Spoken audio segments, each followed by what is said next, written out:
अस्सलामुअलैकुम दोस्तों और साथियों, उम्मीद है आप लोग खैरियत से होंगे। आज की इस वीडियो में हम बात करेंगे कि डायबिटीज़ मेलाइटस के बारे में, कि डायबिटीज़ मेलाइटस जिसको शुगर की बीमारी भी कहते हैं, ये आखिर है क्या चीज़। शुगर की बीमारी या डायबिटीज़ मेलाइटस, इसमें जो बुनियादी चीज़ है वो है शुगर या ग्लूकोज़। अब ये कार्बोहाइड्रेट है जो आपको पता है कि हम जितनी भी चीज़ें खाते हैं उनमें से अक्सरियत वो होती हैं कि जो हमें ग्लूकोज़ देती हैं।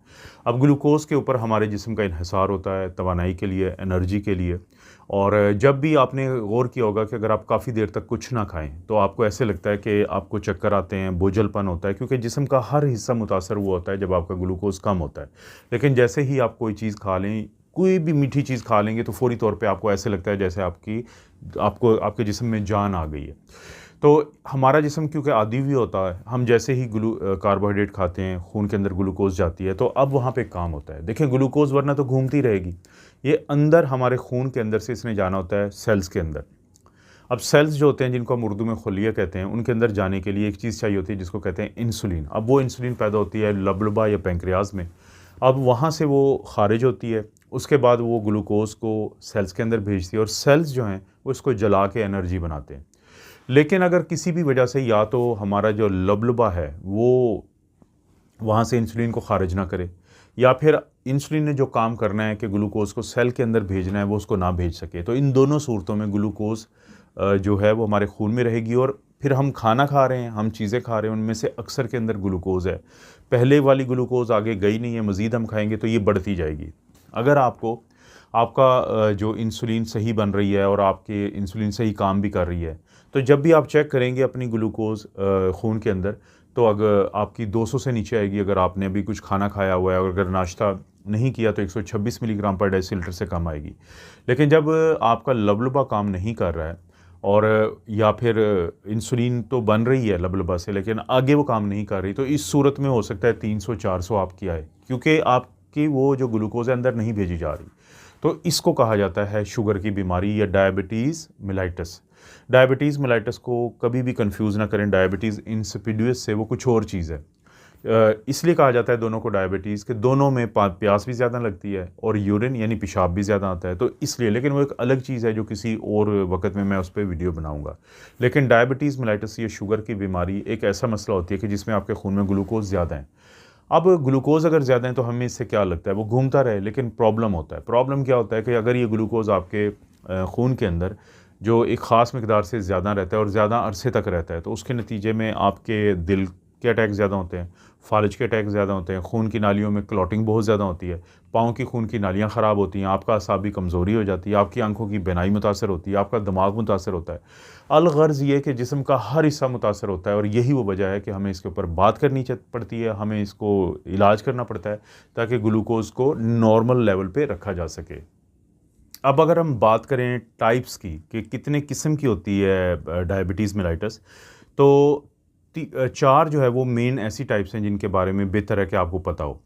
वैसे तो और भी इसके अलावा टाइप्स हैं, लेकिन जो 4 बड़ी टाइप्स हैं उसमें एक है type 2 diabetes mellitus. Type 2 diabetes mellitus सबसे ज़्यादा कॉमन है, तकरीबन 90% लोगों को यही होती है। ये आम तौर पे बड़े जो लोग होते हैं एडल्ट्स उनमें होती है, लेकिन नौजवानों में भी बाज़ हो सकती है। और होती कैसे है कि जो पैंक्रियाज होता है लबलबा, या तो वो इंसुलिन बनाना कम कर देता है, या जो बनाता तो है वो आगे काम नहीं करती, जिसको इंसुलिन रेजिस्टेंस कहते हैं।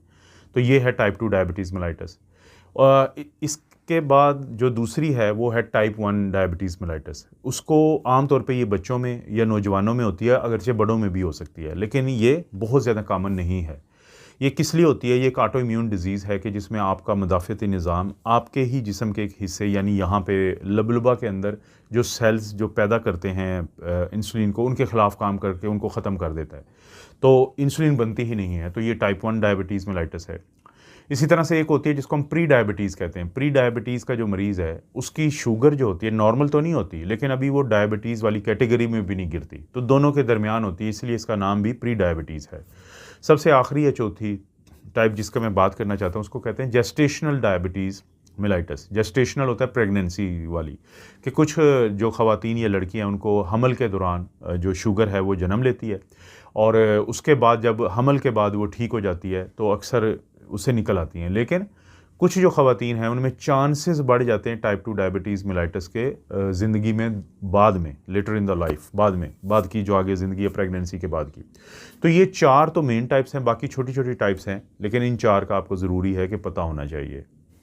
अलामात क्या होती हैं? अगर किसी को शुगर का मसला हो गया है तो अलामात क्या होती हैं कि जिनके बाद आप डॉक्टर के पास जाते हैं, बात करते हैं, बहुत ज़्यादा पेशाब आता है और प्यास बहुत ज़्यादा लगती है, मुंह जो है वो खुश्क रहता है, ज़ख़म बनेंगे, ठीक नहीं होंगे, बहुत ज़्यादा ज़ख़म बन रहे होते हैं, बार बार ज़ख़म बन रहे होते हैं, हाथों और पाँव में सुइयाँ चुभती हैं, सुन रहता है और भूख ज़्यादा लगती है। लेकिन भूख ज़्यादा लगने के बावजूद, खाने के बावजूद जो वज़न है वो कम रहता है, हर वक़्त की थकावट रहना शुरू हो जाती है और बिनाई जो है वो कमज़ोर हो जाती है और चीज़ें धुंधली नज़र आना शुरू हो जाती हैं। आप में या अगर आपके घर में किसी को भी ये अलामात हैं तो ना सिर्फ ये कि अपनी शुगर चेक करवाएं बल्कि अपने डॉक्टर से भी बात करें। और अक्सर लोग क्यों शुगर चेक करवाते हैं? जब उनके हाथ पैर सुन रहना शुरू हो जाते हैं तब जो हमारे पास अक्सर लोग आते हैं वो फिर ये बताते हैं, या फिर अगर उनको लगता है कि उनका वज़न कम हो रहा है हालांकि वो कोई डाइटिंग नहीं कर रहे, या उनको पेशाब अगर एक पाकिस्तान के बहुत मशहूर क्रिकेटर हैं, बाउलर हैं बहुत ज़बरदस्त, उन्होंने एक दफ़ा अपने इंटरव्यू में बताया कि उनको टाइप 1 डायबिटीज़ मेलाइटस कैसे पता चला था कि वो बार बार यूरिन करने जाते थे तो उनके फादर ने कहा था कि आप एक दफ़ा शुगर चेक करवाओ कि आप बार बार यूरिन करने जा रहे हो। तो ये वो अलामात हैं जिनसे आप शुगर को पकड़ सकते हैं। सवाल ये पैदा होता है कि अगर आप की ग्लूकोज़ बढ़ी हुई है, आपको टाइप 1 या टाइप 2 डायबिटीज़ मेलाइटस है, लेकिन आप अपना इलाज नहीं करवाते तो क्या नुकसान होता है? इससे नुकसान होता है कि कुछ कॉम्प्लिकेशन जो हैं वो पैदा होती हैं इसके नतीजे में कि आपने इलाज नहीं करवाया। जैसा कि वो लोग जिनको टाइप 2 डायबिटीज़ मेलाइटस होती है, तो 2 किस्म की आप कॉम्प्लिकेशन कह सकते हैं, एक जो जानलेवा होती हैं और जो फौरी होने के चांसेस होते हैं, और एक वो होती हैं जो लॉन्ग टर्म में जाके पैदा होती हैं। अगर उनकी बात करें कि जिनसे आपको नुकसान हो सकता है, उसमें टाइप 2 डायबिटीज़ मेलाइटस के मरीज़ों में जब ये शुगर 500-600 मिलीग्राम पर डेसीलीटर से ज़्यादा चली जाती है, लेकिन इंसुलिन कहीं ना कहीं पे बन भी रही होती है, तो इनकी इतनी ज़्यादा ग्लूकोज़ की वजह से एक ख़ास किस्म की बीमारी जन्म लेती है जिसको HHS कहते हैं, हाइपरग्लाइसीमिक हाइपर ऑस्मोलर स्टेट, और ये बहुत ख़तरनाक होती है। इसका इलाज करना बहुत ज़रूरी होता है। पानी की शदीद कमी हो जाती है जिस्म में और उससे बहुत ज़्यादा मसले जन्म लेते हैं। दूसरी होती है टाइप 1 डायबिटीज़ के अक्सर मरीज़ों में, या टाइप 2 के वो के जिनकी तशख़ीस नहीं हुई, इनमें इंसुलिन नहीं काम कर रही होती या बिल्कुल नहीं बनती, तो जिसकी वजह से हमारा जो जिस्म है वो फ़ैट या प्रोटीन और ख़ास तौर पे फ़ैट को इस्तेमाल करके एनर्जी का एक ज़रिया बनाता है जिसको कीटोन बॉडीज़ कहते हैं। अब ये जो कीटोन बॉडी है तेज़ाबियत पैदा करते हैं हमारे जिस्म में बहुत ज़्यादा, हमारा सांस ख़राब हो जाता है और इसी तरह से लोग बेहोशी की तरफ जाते हैं। तो इसको हम DKA कहते हैं, डायबिटिक कीटोएसिडोसिस। तो ये तो वो है जो जानलेवा साबित हो सकती हैं फ़ौरी तौर पे।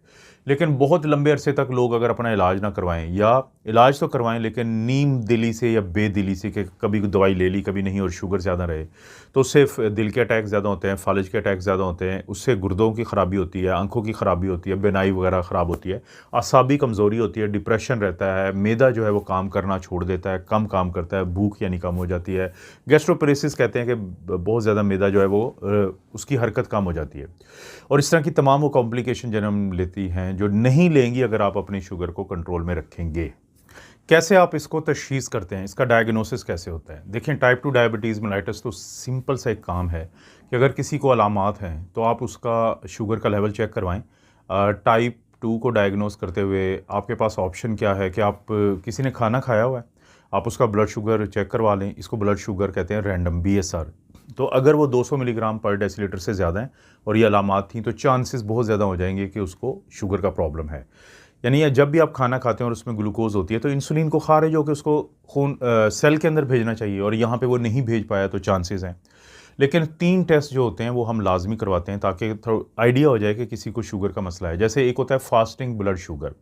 फास्टिंग ब्लड शुगर ये है कि 8 घंटे पहले आपने कुछ ना खाया हो, जब आपका ये टेस्ट है, पानी पी सकते हैं आप, तो उसके बाद अगर आपकी शुगर का लेवल 100 से कम है तो आप बिल्कुल नॉर्मल है, 100 से 125 मिलीग्राम पर डेसीलीटर है तो आप प्री डायबिटीज़ में है, 126 मिलीग्राम पर डेसीलीटर उससे ज़्यादा है यानी फास्टिंग ब्लड शुगर, तो फिर आप को शुगर के चांसेस ज़्यादा हैं कि शुगर हो सकती है।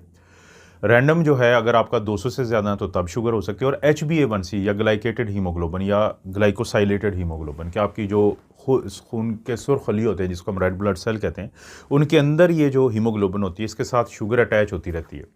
अब क्योंकि सुर्खलियों की ज़िंदगी 120 दिन या 3 महीने होते हैं, तो हम कहते हैं कि अगर आपका HbA1c 6.4% से ज़्यादा है तो आपको शुगर है। पिछले 2 से 3 महीने का ये रिकॉर्ड बता देती है। अगर वो 5.7 और 6.4% के दरमियान है तो प्री डायबिटीज़ है, और अगर 5.7 से कम है तो चांसेस ये हैं कि आपको शुगर नहीं है। तो ये वो तरीके हैं जिससे तशख़ीस की जाती है। चलें, अब आपको पता चल गया कि इसकी अलामात क्या हैं, इसको तशख़ीस कैसे करते हैं, इलाज इसलिए ज़रूरी है कि कॉम्प्लिकेशन ना हो जाएँ। लेकिन आपके ज़हन में सवाल पैदा होता है कि इलाज करते कैसे हैं? इलाज के लिए गोलियाँ भी हैं, इलाज के लिए इंसुलिन के टीके भी होते हैं, इलाज के लिए ख़ुराक में तब्दीली भी है, और इलाज के लिए आपका जो लाइफ़स्टाइल है उसका तब्दील होना भी ज़रूरी है, और इलाज के लिए बाकी ऐसी तमाम बीमारियों का भी काबू रखना ज़रूरी है कि जिनकी वजह से ग्लूकोज़ या जो शुगर का कंट्रोल है वो बुरा होता है। अगर तो हम बात करें गोलियों की, यानी टैबलेट्स जो आपको दी जाती हैं, टाइप 1 डायबिटीज़ मेलाइटस के मरीज़ को गोलियाँ नहीं दी जाती क्योंकि उसमें तो इंसुलिन बनती ही नहीं। ये टाइप 2 डायबिटीज़ मेलाइटस के मरीज़ों को दी जाती हैं क्योंकि कहीं न कहीं पे उनमें इंसुलिन बन रही होती है लेकिन आगे काम नहीं करती।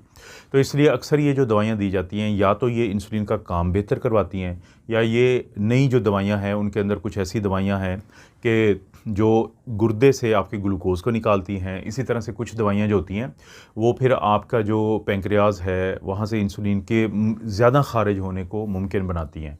जैसे बिगुआनाइड्स हैं, मेटफॉर्मिन बहुत मशहूर है, सल्फोनाइल यूरिया एक ग्रुप है जैसे कि ग्लाइम्पेराइड है, और भी बहुत सारी यानी कि जेनरिक नेम जो है वो आपको मिल जाते हैं, तो उनको वो सल्फोनाइल यूरिया ग्रुप में आते हैं। इसी तरह से फिर नई जो दवाइयाँ हैं वो गुर्दे के ज़रिए आपके ग्लूकोज़ को निकालती हैं, ग्लिफ्लोज़ोन जो ग्रुप होते हैं तो वो उनकी मैं बात कर रहा हूँ।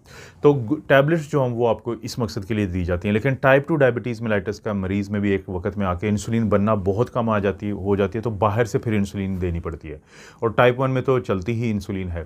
अब ये जो इंसुलिन होती है, बाज़ तो ये शॉर्ट एक्टिंग होती हैं, फिर इंटरमीडिएट एक्टिंग होती हैं, या लॉन्ग एक्टिंग होती हैं। मतलब क्या है इसका, कि कुछ ऐसी होती हैं कि वो लगाने के 5 मिनट के बाद, 10 मिनट के बाद काम करना शुरू कर देती हैं, तो उनको हम उस वक्त लगाते हैं कि जैसे ही आपने खाना खाना है।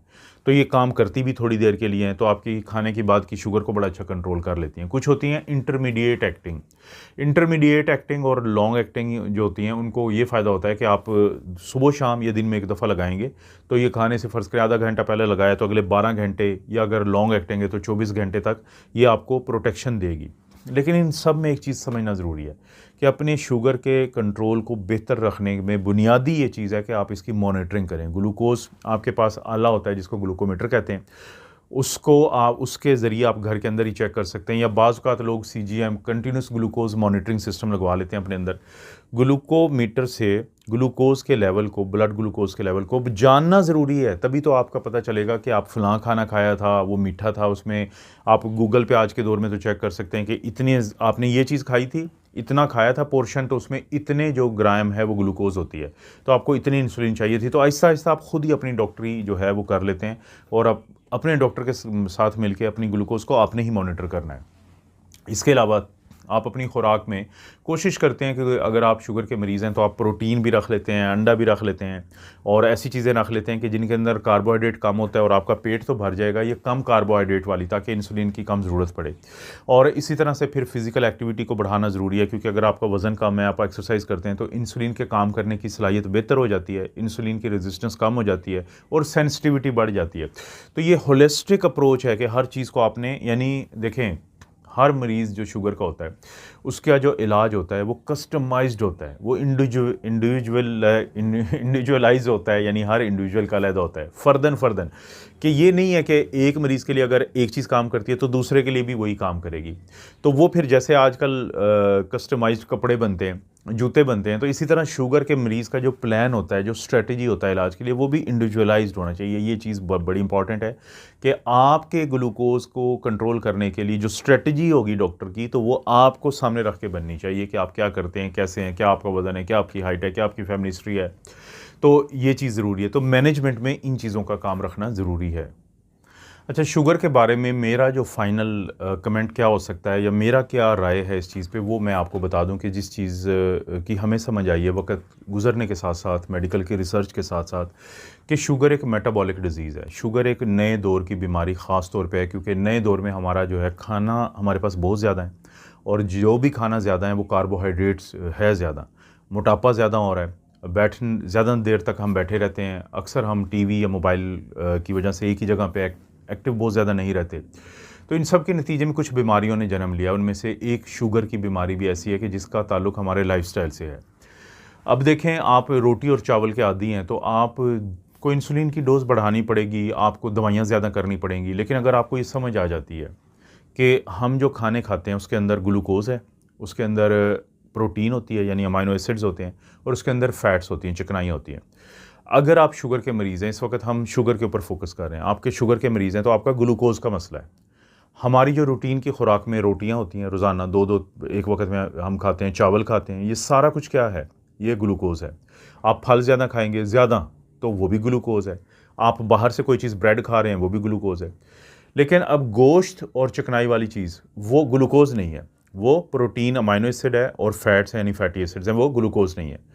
तो अगर आपको ये समझ आ जाती है कि ये एक मेटाबॉलिक डिजीज़ है तो आप ग्लूकोज़ वाली चीज़ों को कम करते जाएं और इन दो चीज़ों को थोड़ा बेहतर रखें अपने डॉक्टर के मशवरे के साथ, तो चांसेस हैं कि आपकी शुगर का कंट्रोल बेहतर हो जाएगा। दूसरा, फिज़िकली आप एक्टिव रहें, सेडेंट्री लाइफस्टाइल को छोड़ें, चला फिरा करें, क्योंकि जब आप चलें फिरेंगे तो आपके जिस्म एक गाड़ी की मानंद है, वो चलेगा तो उसको एनर्जी चाहिए, एनर्जी ग्लूकोज से मिलेगी, वो ग्लूकोज से कोशिश करेगा तो आपको इंसुलिन रेजिस्टेंस और ये चीज़ें कम हो जाएंगी। तो जो मेटाबॉलिक बीमारी है, जब हमें ये नहीं पता था तो लोग क्या करते थे बेचारे, डॉक्टरों के कहने पे भी, और डॉक्टरों को भी ज़ाहिर है जितना आइडिया था वो लोगों को गाइड करते, तो दवाइयाँ बढ़ाई जाती थी। बाद में पता चला कि अपने लाइफस्टाइल को तब्दील करें तो दवाइयाँ कम हो जाती हैं और ग्लूकोज का कंट्रोल बहुत बेहतर हो जाता है। तो इसलिए ये थी सारी मालूमात जो शुगर के बारे में है, डायबिटीज़ मिलाइटस के बारे में। इस तरह की वीडियोस आपको पता मैं बनाता रहता हूँ। वीडियो को लाइक करें, चैनल को सब्सक्राइब करें। ये वीडियो या कोई भी अच्छी लगती है तो दोस्तों रिश्तेदारों से शेयर करने के लिए नीचे ऑप्शन है, उसको ज़रूर इस्तेमाल करें। आप अपना और अपनी फैमिली का ख्याल रखें। अल्लाह ताला आपको और आपकी फैमिली को हर किस्म की बुराई, बीमारी और आजमाइशें महफूज रखें।